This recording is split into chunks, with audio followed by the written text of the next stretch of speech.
मेहंदी लगा के रखना, डोली सजा के रखना। अरे राहुल गांधी तुम्हारी डोली उठाने नहीं आएंगे रे बावले। तुम मेहंदी सजा के रखे। राहुल गांधी ने कहा मैं तो मुस्तफाबाद नहीं जा रहा हूं। ये मेहंदी सूख जाती तुम्हारी, 5000 वोट से ज्यादा तुम नहीं बढ़ सकते। अब काहे को अपना टाइम खराब कर रहे हो? आ जाओ इस आंदोलन में साथ दो और मुस्तफाबाद की आवाम के जज्बात को समझो और आ जाओ और ताहिर हुसैन साहब का समर्थन कर दो। तो मैंने कहा कि सदर साहब, ये जो सियासी ताकत हम आज ताहिर हुसैन साहब को देने जा रहे हैं टिकट के तौर पर, ये ताकत ही उनको जेल का दरवाजा तोड़ेगा। ये ताकत ही उनको वो हौसला देगा कि वो अपनों के बीच आ सकेंगे। और आज वो बात पूरी होते हुए दिख रही है। चुनाव भी लड़ेंगे, इंशाअल्लाह जीत भी मुकद्दर होगी। लेकिन आज मुझे बहुत खुशी है कि कोर्ट का ये जो फैसला आया है, इसने MIM के लिए एक बहुत बड़ी एक क्रेडिबिलिटी है कि एक पार्टी होने के नाते जो बात दूसरी पार्टियां नहीं सोच सकती थी, जब उस दौर में आम आदमी पार्टी जिन्होंने इस परिवार को धोखा दिया, एक तरफ वो अरविंद केजरीवाल है जो कहा करते थे कि ताहिर हुसैन को 2 गुनी सजा दो, और एक तरफ मेरे सदर मेरे कायद असुद्दीन ओवैसी है जो कहते हैं कि चुनाव तो लड़ लेंगे लेकिन सबसे पहले ताहिर हुसैन साहब बाहर आना चाहिए। मुझे फख्र है अपने सदर साहब पर कि हम दूसरी पार्टियों जैसा नहीं है, और हम इस बात का ऐलान करते हैं इंशाअल्लाह कि कल आपके बीच ताहिर हुसैन साहब आएंगे और इंशाअल्लाह समीकरण जो बदलेगा, ये जीत मुस्तफाबाद में मुकद्दर होगी इंशाअल्लाह। तो ये बात उन तक भी पहुंचना चाहिए जिन्होंने मुस्तफाबाद को धोखा दिया, जिन्होंने मुस्तफाबाद को बदनाम किया है। और ये आज जब इनके पास काम गिनाने के लिए कुछ नहीं है तो बीजेपी का डर दिखा रहे हैं कि बीजेपी आ जाएगी, वोट बढ़ जाएगा। अरे मोदी का डर दिखा रहे, बीजेपी का डर दिखा रहे, तो कान खोल के सुन लो गयूर नौजवानों, हमारे भाइयों, यह ईमान वाली कौम है, यह कलमे वाली कौम है, यह किसी से नहीं डरती, सिर्फ अल्लाह से डरती है, सिर्फ अल्लाह से डरती है। तुम बीजेपी से डरा रहे? तो ये डर का बाजार अब खत्म करना पड़ेगा।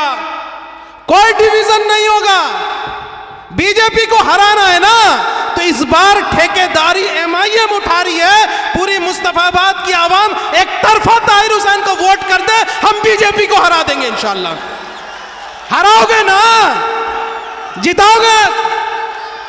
अब देखो, क्योंकि आज मैंने इससे पहले जितनी भी स्पीच दी है, क्योंकि सदर साहब भी होते हैं और मेरा ज़्यादा बोलना मुनासिब नहीं होता, आज मैं वो लिबर्टी लेता हूं कि ये आखिरी दौर, हम चुनाव प्रचार में जा रहे हैं, तो कुछ बातें हम अर्ज करना चाहते हैं कि यही वो मुस्तफाबाद था, यही वो ब्रिजपुरी पुलिया थी जहां पे एक मस्जिद को जला दी गई थी और उसमें कुरान को जलाया गया था। जब हम लोग उस दिन 2020 के टाइम पे मदद के खातिर यहाँ पहुँचे और सदर मजलिस ने भी उस दौर में यहाँ से दंगा पीड़ितों को मदद पहुँचाई थी, दवाएं पहुँचाई थी।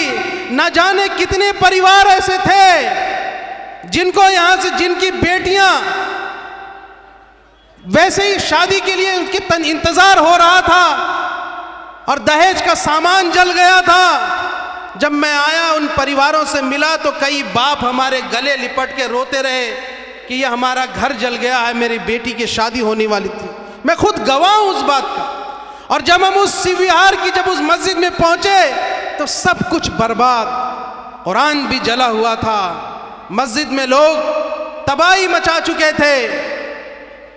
हमारे साथियों ने वहां पे उसको झाड़ू लगाया और मैंने देखा कि कुरान की प्रतियां जो जली हुई थी वो जली हुई कुरान आज भी मेरे घर में सहेज के हमने रखा है। वो दर्द को हमने नहीं भूला है, लेकिन इस दर्द को दोगुना करने का काम अरविंद केजरीवाल ने किया था। आप बताओ यहां पे हाथ उठा के और ईमान के साथ कि उस वक्त की सरकार जब अरविंद केजरीवाल की थी, अगर वो अपने विधायकों के साथ, अपने मंत्रियों के साथ इन इलाकों का दौरा कर लेते तो दंगा नहीं होता। लेकिन ये खामोश रहे और 2022 में जस्टिस लोकुर समिति की रिपोर्ट आई और जिसमें साफ तौर पर कहा था कि दंगों में जो है अरविंद केजरीवाल का भी एक अहम रोल था। तो क्या बताओ तुम, मुस्तफाबाद की आवाम बताए, ये आदिल को वोट नहीं है। अगर तुम झाड़ू को वोट देते हो तो तुम्हारे इलाकों में दंगा कराने वालों को वोट देने के बराबर है। तो क्या तुम उनको वोट दोगे?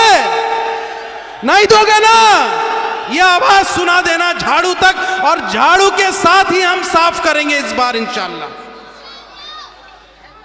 देखिए, इससे पहले भी कई बार सवाल पूछे गए कि दिल्ली के अंदर एमआईएम सिर्फ 2 सीट क्यों लड़ रही है। ये कमाल की बात, ये गजब का लैला मजनू का खेल चल रहा है। भाई, मोहब्बत करे तो भी बदनाम, मोहब्बत ना करे तो भी बदनाम। अभी अगर 10-15 सीटें लड़ लेते तो कहते कि यहां मजबूत नहीं है और वोट काटने के लिए आ गए। अब हमने जब यह फैसला किया, जबकि हमारी संगठन तैयार थी, मजबूती के साथ कई और सीटें लड़ने के लिए तैयार थी, लेकिन सदर मजलिस ने और दिल्ली कमेटी ने यह तय किया कि 2 सीटें हम लड़ रहे हैं, ओखला और मुस्तफाबाद, क्योंकि हम यहाँ फोकस करके लड़ना चाहते हैं, जीतना चाहते हैं, किसी का वोट काटना हमारा मकसद नहीं। तो आज ये बताओ कि क्या ताहिर हुसैन और जो हमारा शफाउर रहमान ओखला में लड़ रहे हैं वो मजबूत प्रत्याशी है या नहीं है ना? हमारा सीधा मुकाबला भारतीय जनता पार्टी से है, हमारा सीधा मुकाबला आम आदमी पार्टी से है। तो बताओ फिर ये हमारे फैसलों पर सवाल क्यों उठते हैं? कौन सा वोट कटवा? अरे आम आदमी पार्टी जब हरियाणा गई थी तो वहां बीजेपी जीत गई, वहां एमआईएम तो नहीं गई थी ना। क्या सदर साहब का हेलीकॉप्टर ऊपर से गुजरा तब क्या कांग्रेस हार गई? सवाल नहीं पूछ रहे आप, सवाल नहीं पूछ रहे। गुजरात में आम आदमी पार्टी चुनाव लड़ती है, 1.5% वोट शेयर। हरियाणा में आम आदमी पार्टी चुनाव लड़ती है, 1.5-2% वोट शेयर। झारखंड में ये चुनाव लड़ती है, बिहार में लड़ती है, नोटा से भी कम आता है आम आदमी पार्टी को। कोई इनको वोट कटवा या कोई बी टीम नहीं कह रहा है। अरे इनका बस चले तो हुलू लुलू और नागालैंड में भी चुनाव लड़ लेंगे। तुम एमआईएम को बोलते हैं, एमआईएम को इतना हाँ लड़ेंगे। इस जमहूरियत ने हमको ये हक दिया है, इस आईन ने हमको ये हक दिया है कि हम पूरे हिंदुस्तान में चुनाव लड़ेंगे और अपनी मुस्लिम क़यादत को खड़ा करेंगे। तुम्हारे को जो होता कर लो। अब ये बेवकूफ बनाने का काम ये बंद करना चाहिए। आज इस मौके पर मैं अपने साथियों को भी बधाई देना चाहता हूं जो पिछले 7-8 महीनों से उन्होंने बहुत संघर्ष किया है। आज हम ये माहौल देख रहे हैं, फिजा देख रहे हैं, मुझे बहुत खुशी होती है। लेकिन एक वो दौर भी था कि एक आदमी को मिलने के लिए 2 बजे रात 20 किलोमीटर जाना पड़ता था और एक आदमी मिल रहे हैं। कितने? पूरे विधानसभा में एक आदमी, पूरे वार्ड में एक आदमी। वो दौर भी हमने देखा है, वो दौर भी हमने देखा है जब दिल्ली के अंदर जब हमने बांग्लादेशी और रोहिंग्या के नाम पर मुसलमानों के साथ जुल्म करने वाले लोगों को जेल में भेजा है और वो रोते हुए नजर आए हैं। आपको वीडियो तो मिली होगी ना। ये हमारे साथियों का संघर्ष था, ये हमारे साथियों का संघर्ष था। तो मैं सलाम करता हूं। आज शायद चुनाव के माहौल में 2 जगहों पे बातें होके ख़त्म हो जाती है, लेकिन मुझे फ़ख्र है अपने तमाम साथियों से चाहे हमारे जनरल सेक्रेटरी हो, जॉइंट सेक्रेटरी हो, हमारा अदना कार्यकर्ता हो, विधानसभा अध्यक्ष हो या कोई भी हो, वार्ड का अध्यक्ष हो। साथियों, ये मजलिस एक परिवार है, ये एक MIM एक परिवार की तरह है। हम आपस में साथ रहते हैं, संघर्ष में भी साथ रहते हैं। और अगर ताहिर हुसैन साहब और शफाउर रहमान जीते तो जीत का सेहरा भी आपके सर बंधेगा इंशाअल्लाह। ये कांग्रेस को आप क्या समझते हैं? मैं अपनी बात खत्म करने जा रहा हूं। ये क्या नाम है उनका, क्या नाम है उनका? मेहंदी लगा के रखना, डोली सजा के रखना। अरे राहुल गांधी तुम्हारी डोली उठाने नहीं आएंगे रे बावले। तो मेहंदी सजा के रखे। राहुल गांधी ने कहा मैं तो मुस्तफाबाद नहीं जा रहा हूं। ये मेहंदी सूख जाती तुम्हारी, 5000 वोट से ज्यादा तुम नहीं बढ़ सकते। अब काहे को अपना टाइम खराब कर रहे हो? आ जाओ, आ जाओ, इस आंदोलन में साथ दो। अब मुस्तफाबाद की आवाम के जज्बात को समझो और आ जाओ और ताहिर हुसैन साहब का समर्थन कर दो, समर्थन कर दो। हम तुमसे कह रहे हैं, तुम हमारे भाई हो और हमारा तो रिश्ता भी है। हमारा और तुम्हारा क्या रिश्ता है बताओ? तेरा मेरा रिश्ता क्या? तेरा मेरा रिश्ता क्या? तो साथियों, हम इन जज्बातों को वोट में भी बदलना है। 5 तारीख को आपको तैयार रहना है। ये आपको याद रखना है कि उन ताकतों को हमें जीतने नहीं देना है जिन्होंने दिल्ली के अंदर मुसलमानों की सियासत को ख़त्म करने का काम किया।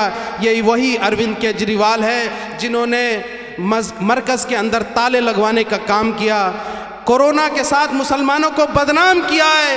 यही वही अरविंद केजरीवाल है जिसने कुरान की बेअद भी करने वाले नरेश यादव को टिकट दिया था। हम शुक्रगुजार हैं अपने साथियों का कि हमारे आंदोलन के बाद उसको टिकट बदलना पड़ा है, लेकिन मानसिकता तो वही है। ये दोनों एक ही थैली के चट्टे बट्टे हैं, बीजेपी और आम आदमी पार्टी। किसको खत लिखे? किसको लिखे? मोहन भागवत को। अब बताओ, बड़ा भाई बीजेपी, छोटा भाई आम आदमी पार्टी, अब आपस में कुछ तकरार हुआ तो अब्बा को ही तो खत लिखेंगे, अब्बा को ही तो लिखेंगे ना। तो ये दोनों का रिमोट कंट्रोल नागपुर से है। इसलिए इस भ्रम में मत रहना कि कोई तुम्हारा हमदर्द है और कोई तुम्हारा साथी है। कोई हमदर्द नहीं है। आज हमारे मंच पे यहाँ आम आदमी पार्टी में पहले एक हमारे साथी थे अतीक अहमद साहब, गोवंडी मुंबई से आए हैं, जिन्होंने ज़बरदस्त एक पहली बार चुनाव लड़े हैं छात्र आंदोलन से। आज आपके बीच मेहमान बन के आए हैं। ये भी अपनी बात रखेंगे। आप सुनिएगा कि आम आदमी पार्टी की सोच क्या है। MIM से इन्होंने चुनाव लड़ा, 42,000 वोट लेकर के आए और अबू आसिम आजमी को जुलाब आ गया था रातों रात। आप सुनिए उनकी हकीकत। तो मैं कल परसों सुन रहा था कि कपिल मिश्रा कह रहा है कि दंगाई जो है वो जीत नहीं सकता। अरे कपिल मिश्रा, तुम्हारी रातों के नींद हराम होने वाली है। तेरा बाप कल आ रहा है, ऐलान कर दो और ये गूंज पूरे दिल्ली तक सुनाई देगी इंशाअल्लाह। और आप भी तैयार रहना नौजवानों कि इस बात के साथ कि कांग्रेस ने भी हाशिमपुरा, मलियाना और भागलपुर का दंगा कराया था, वो तुम्हारी कोई हमदर्द नहीं है। मैं खुद संजौली मस्जिद शिमला में होकर आया हूं। मैंने खुद अपनी आंखों से देखा है कि राहुल गांधी 3 दिन तक शिमला में होने के बावजूद भी ना वो शिमला के संजौली मस्जिद गए और उसी वक्त में हिमाचल के अंदर मुसलमानों पे जुल्म हो रहा था। किसकी सरकार है वहां पे? कांग्रेस की सरकार है। ना ये आम आदमी पार्टी तुम्हारी हमदर्द है, ना ये यहाँ कांग्रेस हमदर्द है, ना ये बीजेपी है। अगर तुम्हारा कोई हमदर्द, तुम्हारा कोई कायद, तुम्हारे लिए कोई फिक्र करने वाला है तो वो हमारे कायद असुद्दीन ओवैसी है। तो ये भरम बिल्कुल खत्म कर दो। इसलिए अपनी क़यादत को खड़ा करो और मुस्तफाबाद पर जो है निगाहें पूरे देश की लगी है। सब ये उम्मीद में है कि जो एक सिला देने का, एक वो इजहार मोहब्बत के साथ साथ वोट के साथ भी मजबूत करने का आपके पास मौका है। आप ये जिता के आप दिखा दीजिए कि मुस्तफ़ाबाद के लोग सिर्फ जज्बाती नहीं हैं बल्कि वोट देकर भी जिताते हैं। अगर किसी मजलूम के साथ खड़े हो जाए तो बड़ी बड़ी ताकतों को तोड़ने का भी काम करेंगे इंशाअल्लाह। करेंगे ना? तो अब एक नारा लगा करके उसके बाद हम आपसे विदा लेते हैं। नारा तकबीर, नारा तकबीर, नारा तकबीर, नारा रिसालत।